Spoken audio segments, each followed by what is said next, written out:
কারিমে ভালো মানুষের গুণ বলতে গিয়ে বলেছেন ওয়াল কাযিমিনাল গায়জ, যারা নিজেদের রাগকে নিয়ন্ত্রণ করে। আল্লাহ বলেন না ওয়াল আদিমিনাল গায়জ, যাদের রাগ নাই। রাগ থাকাটা দোষের না, কিন্তু এটাকে নিয়ন্ত্রণ করতে হবে। ডায়রিয়ার রোগী এই বেচারা, তার সমস্যা হলো সে ধরে রাখতে পারে না, ঠিক না বেঠিক? ডায়রিয়া যখন চরম পর্যায়ে চলে যায়, এমন ভাবে ডাইরেক্ট হয়ে যায় যে বেচারা চাইলে ওইটাকে নিয়ন্ত্রণ করতে, ঠিক বদরাগী বদমেজাজি মানুষ হলো ডায়রিয়ার রোগীর মতো। রাগের চোটে মাথা গরম হয়ে গেছে আর বড় করে কি বলে দিছে, পরে যায় নিজে শরম পাইছে, লজ্জা পাইছে।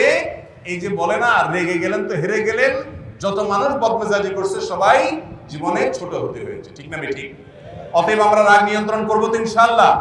আল্লাহ তাআলা কোরআনে কারীমে এই জন্য বলেছেন মুখবিতদের বৈশিষ্ট্য হলো ওয়াসসাবিরিনা আলা মা আসাবাহুম, যে কোনো পরিস্থিতিতে বিপদ এসেছে, সমস্যা এসেছে, ঠান্ডা মাথায় আল্লাহ ভরসা, কিছুই হবে না, যা নসিবে আছে এর বেশি কিছুই হবে না।